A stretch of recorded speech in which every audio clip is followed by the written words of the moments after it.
Agora notícias atualizadas de hoje, com os melhores comentaristas e setoristas do Corinthians. Dedo no like, vamos embora falar muito do Esporte Clube Corinthians Paulista. Primeiro falar para vocês quem é a Universidade, né? O time que o Corinthians enfrenta hoje, né, pela Copa Libertadores da América. Talvez você vai ver esse blend depois, já foi, aí você pula essa parte. Se não viu, né? Enfim, já fique sabendo agora que a Universidade, né, não vencia uma partida há 4 meses, mas quebrou o jejum justamente antes de enfrentar o Corinthians. Então é um time que, meu amigo, os caras não conseguiam vencer desde 26 de setembro do ano passado. O torcedor corintiano está empolgado que hoje vai ter o terno do Didi aqui no canal e o Coringão vai golear, tá? Na ocasião, a Universidade Central bateu o Raio Zuliano por 1-0 pela 10ª rodada do Clausura, que é o segundo turno lá do Campeonato Venezuelano, tá?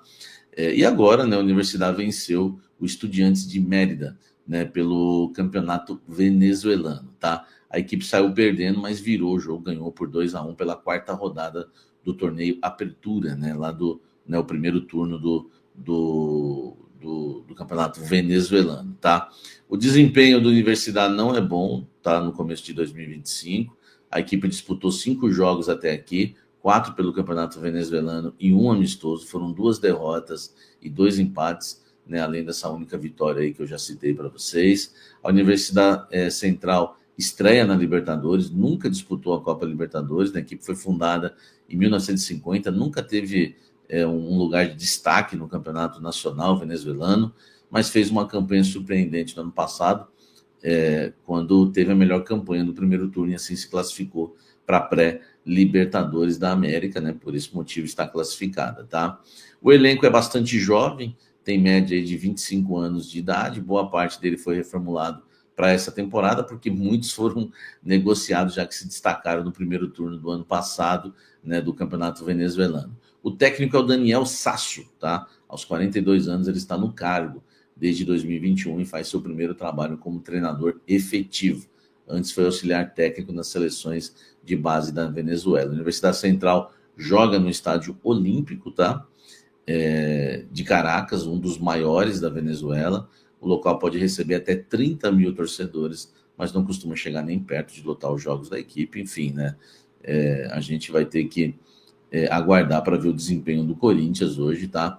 Mas, né? Mas é um adversário aí que não tem tradição em Libertadores e nem na Venezuela, tá? Mais informações, né? Tem uma matéria completaça lá no UOL, tá? Para você ficar conhecendo mais aí sobre o Universidade Central. Deixa o like aqui e vamos seguir falando do Coringão. Eu vou falar agora tem a ver com a Venezuela, tá? Tem a ver com o jogo em Caracas, mas é uma informação extra-campo. Agora os jogadores do Corinthians não vão mais ter que dividir quartos de hotel, tá? Os jogadores agora, cada um vai ter o seu quarto em viagens do Corinthians. Isso já ficou determinado, tá? Pelo Fabinho Soldado. Cada jogador agora vai ter o seu quarto. Isso é uma informação, né, importante, porque os clubes, normalmente, a maioria dos clubes, eles optam, né, por ter quarto duplo. Isso já é uma tradição há muitos anos no futebol. Eles optam por 2 jogadores em cada quarto nas viagens, né, cada um com um apartamento, para economizar. Por exemplo, nessa viagem para Caracas, o Corinthians utilizou 51 apartamentos, tá, para atletas, dirigentes e funcionários.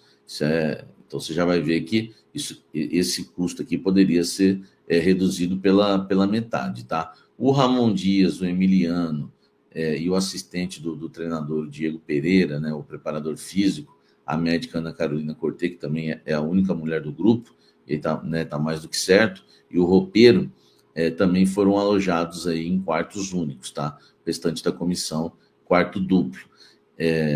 O Fabinho Soldado e o Augusto Melo também com quartos individuais. Isso já era costume, tá? Em relação a dirigentes aí do clube. E agora, né, a acomodação aí vai ter, cada jogador vai ter o seu quarto exclusivo, né, no Corinthians agora. Enfim, eu quero que você, né, dê a sua opinião, né, se está certo isso, não economiza, mas dá mais liberdade ao jogador, enfim, mais privacidade. Eu quero que você comente aqui embaixo sobre isso, dedo no like. Olha só, o Matheus Bidu quer ganhar mais que o dobro para ficar no Corinthians, tá? Eu trouxe o salário dele ontem, R$120 mil. Se ele conseguir, né? Todo ano tem isso no contrato dele, a cláusula.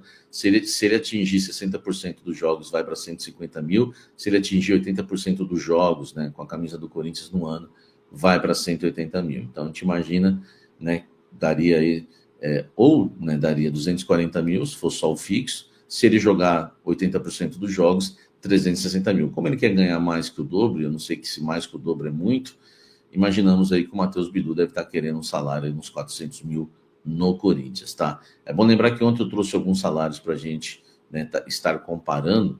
Eu vou ver se eu pego dos laterais, né, para fazer uma comparação com os outros laterais.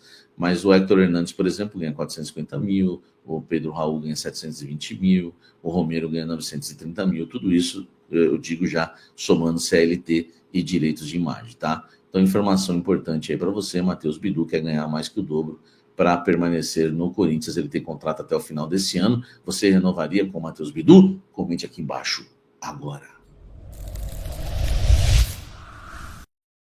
O Pedro Raul não quer deixar o Corinthians?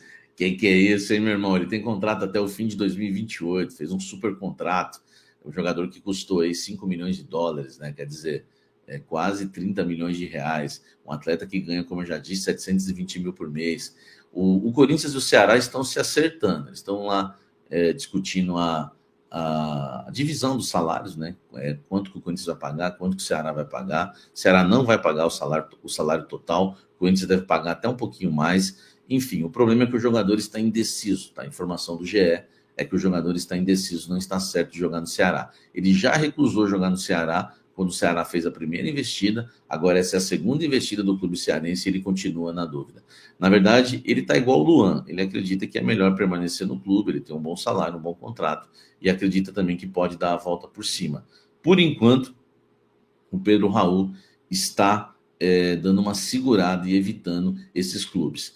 Na verdade, né, o que eu apurei por parte do Pedro Raul é que ele gostaria de sair para um time grande, por exemplo, um Vasco, um Botafogo, Inter, uma equipe mais, né, enfim, que tenha mais tradição de títulos, disputar títulos no cenário brasileiro.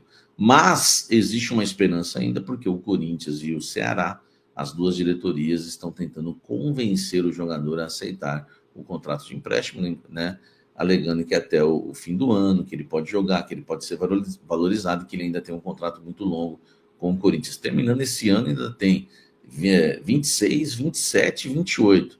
Acaba nunca. Deixa o like aqui e comente aqui embaixo. Existem propostas para Breno Bidon e para Yuri Alberto no Corinthians? Vocês têm me perguntado muito isso nas lives, tanto no almoço com a Fiel ao meio-dia, como no café da Fiel às 19 horas. Eu vou trazer para vocês o que eu apurei. Yuri Alberto, o André Cury alega ao Corinthians nos bastidores, talvez ele não confirme isso em público, que existe uma proposta muito boa da Europa para o Yuri Alberto, que vai ser difícil o Corinthians resistir, tá? Essa que eu apurei do Yuri Alberto. O que eu apurei do Breno Bidon é que o Corinthians, né, chegou meio que apalavrou a venda do Breno Bidon com um clube europeu também, tá? Inclusive a ponto, né, já da família do jogador já está, né, procurando lá, enfim, já estudando como que é morar na Europa, né, vendo onde pode morar, enfim, a família já está até com o coração na Europa, foi o que me passaram. É claro que é um acordo, né, verbal, não existe ainda uma venda definitiva do Breno Bidon, mas no Corinthians já tratam a saída do Breno Bidon, pelo menos nos bastidores, como praticamente certa, ou no meio do ano, ou no final desse ano, tá? Agora, né, a gente vai ter que esperar até o final do ano para saber, ou até o meio do ano mesmo, né? Porque a janela forte da Europa é no meio do ano. Não sei se o clube europeu que o contratar já vai querer ele de imediato. Tem essa questão também, tá? Mas o que me falaram hoje é que o Breno Bidon tem coisa muito mais avançada, porque o Corinthians já está na parada. O Corinthians já está conversando com esse clube e gostou da proposta, tá? Corinthians gostou da proposta, o Breno Bidon também. Eu não tenho essa informação que o Corinthians rejeitou propostas, pelo contrário, a informação que eu tenho dessa proposta de um clube europeu, de um grande clube europeu, o Corinthians gostou da proposta. Então é colocar no papel, né, e saber quando que vai liberar o jogador, se é no meio do ano ou no final do ano. E se vai colocar no papel, como disse a Leila, né, presidente do Palmeiras, ela falou que pecou, né, por dizer que o Palmeiras tinha contratado alguns jogadores, porque para ela palavrado é contratado, mas a palavra não vale mais nada. Então a gente tem que esperar, mas o que eu queria passar para vocês é isso, na temperatura certa, tá? É para vocês entenderem, né, na temperatura certa. O Breno Bidon um pouquinho mais avançado em negociações e o Yuri Alberto um aviso de uma grande proposta que vai chegar. É isso.